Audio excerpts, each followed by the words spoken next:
Students, अब हम रसखान कवि के छंद का सवैये छंद का अध्ययन करेंगे।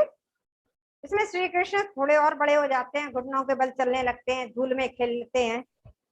तो उनकी सुंदरता का वर्णन करते हुए कवि रसखान कहते हैं, धूरी भरे अति शोभित श्याम जूत ऐसी बनी सिर सुंदर चोटी, खेलत खात फिरे अंगना, पग पैजन बाजत पीरी कछोटी, बाछवि को रस खान विलोकत भारत काम कला निज कोटि, काग के भाग बड़े सजनी, हरि हाथ सो ले गयो माखन रोटी।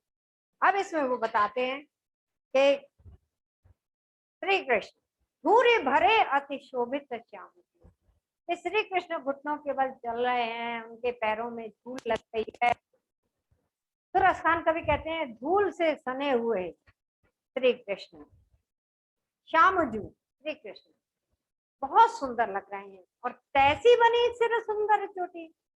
और माँ यशोदा ने ऐसे बाल करके उन ऊपर जो है चोटी बना दी थी बालों की, वैसे ही उनके सिर पर बड़ी सुंदर सी चोटी बनी हुई है। उस चोटी से वो और अधिक सुंदर लग रहे हैं।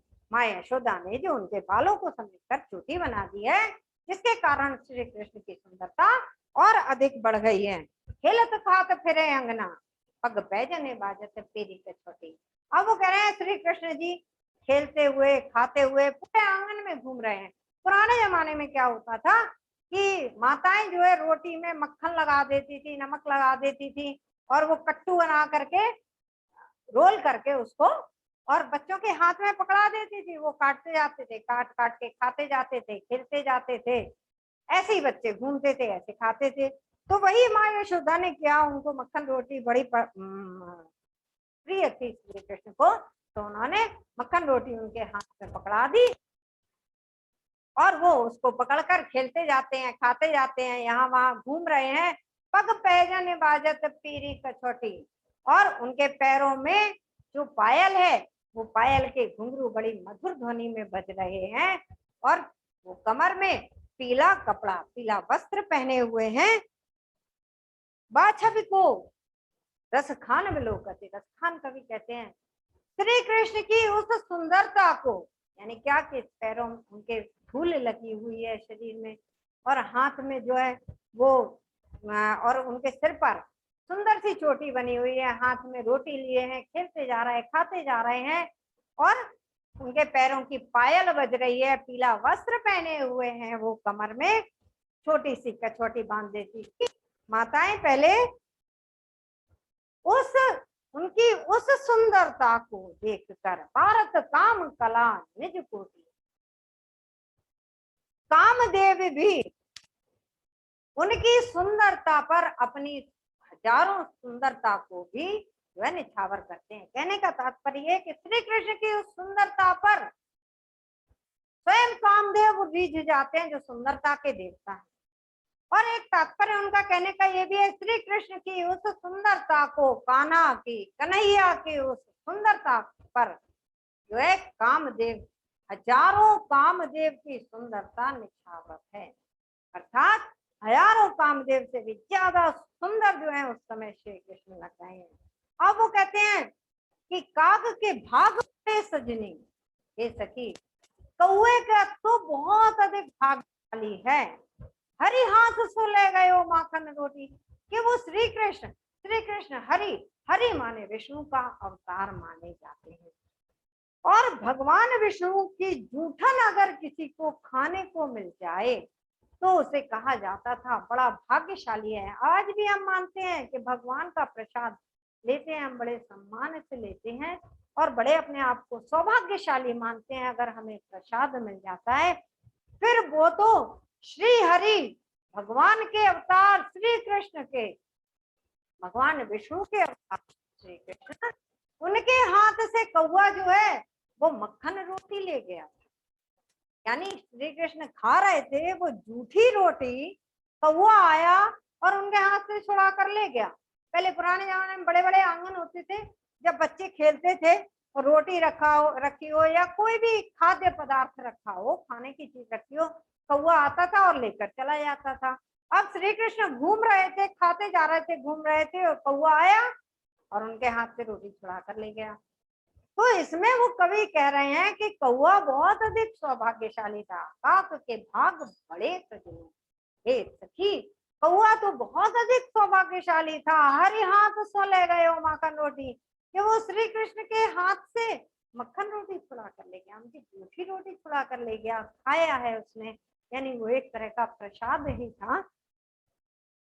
तो इसमें वो उनके वर्णन करते हैं। अब अगले में हम देखते हैं, अगले छंद का अध्ययन करते हैं, उसका हिंदी अर्थ समझते हैं। श्री कृष्ण और बड़े होते हैं इसमें, और वो वंशी बजाते हैं। तो वो वंशी बजाते बजाते ब्रज गांव में गए, और वहां पर उन्होंने वंशी बजाई, जिसकी वंशी की धुन, वंशी की तान ब्रज के लोगों ने सुनी। अब ब्रज के लोगों ने उनकी बांसुरी सुनी, तो उनके बांसुरी की तान उन ब्रजवासियों के कानों में गूंजने लगी, और वो ब्रजवासियों के कानों में गूंजने लगी, उन्हें केवल श्री कृष्ण की बांसुरी की तान ही सुनाई दे रही थी।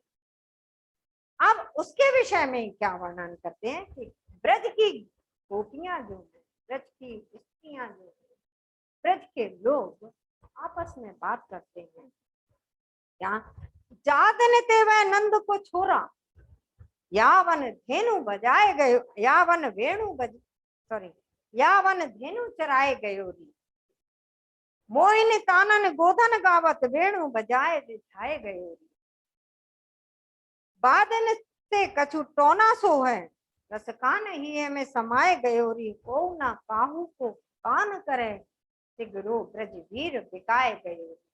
अब वो कवि कहते हैं कि स्त्रियां आपस में बातें करती हैं कि जा दिन से वह नंद को छोड़ा, यानी जिस दिन से वह नंद बाबा का पुत्र या वन धेनु चराए गयोरी, इस वृंदावन में जो ब्रज के पास था, वहां पर आकर के अपनी गाय चरा कर गया। यानी श्री कृष्ण अपनी गाय लेकर के पहले गोवर्धन पर्वत पर जाते थे, एक आध दो बार कहीं और भी अन्य जगह जाकर के अपनी गाय चराते थे, तो वो वृंदावन चले गए, वहां पर अपनी गौओं को चराया। तो ब्रज के लोग जो थे वो यही कह रहे हैं कि जहाँ दिन से वह नंद को छोरा, जिस दिन से वह नंद बाबा का छोरा माने पुत्र या वन धेनु चराए गए, और इस वन में आकर के अपनी गाय चरा कर गया। मोहन कानन गोधन गावत, गोधन एक गीत था जो ब्रज में और गोकुल में गाया जाता है, यानी उसमें गोवर्धन पर्वत की प्रशंसा होती है, एक तरह की उसकी स्तुति होती है, उसकी बड़ाई होती है उसमें, तो वो गीत को गोधन गीत कहते हैं। तो जब ग्वाल वाले जाते थे गौएं चराने के लिए, तो गोवर्धन पर्वत के बारे विषय में वो गीत गाते थे।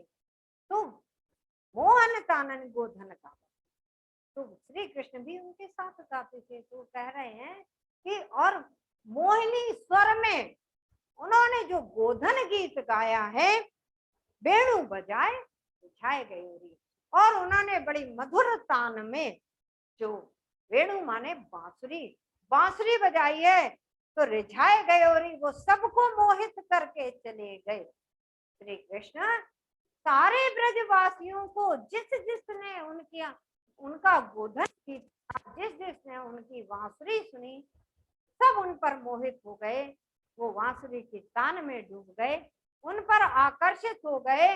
श्री कृष्ण उनके हृदय में बस गए, उनकी तान जो है उनके कानों में बस गई, उनकी बांसुरी की तान उनके कानों में बस गई। बादन से कछु टोना सो हो गए, टोना टोटका होता है, लोग बात करते हैं किसी को अपने वशीभूत करने के लिए।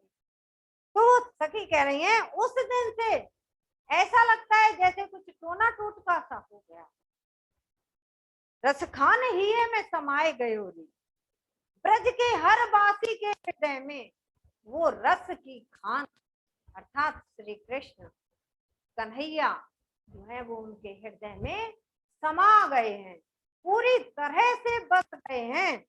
को न काहू को कान करे, वो कहें कोई किसी की बात ही नहीं करता। अब क्या होता, कोई किसी की बात ही नहीं सुनता, को न काहू को कान करे, कोई भी उनकी बात ही नहीं सुनता। सिगरो ब्रज वीर बिकाए गयोरी। ऐसा लगता है पूरे ब्रज के वासी जो हैं वो श्री कृष्ण के हाथों बिक गए हों। कहने का तात्पर्य उनका ये बिक जाना, जब हम किसी के हाथों बिक जाते हैं तो केवल उसी की बात सुनते हैं, अन्य किसी की बात नहीं सुनते। तो उन्हें केवल श्री कृष्ण ही दिखाई दे रहे थे। वो ब्रज के लोग किसी की बात ही नहीं सुनते थे, केवल श्री कृष्ण की वंशी की तान उनके कानों में गूंजती थी।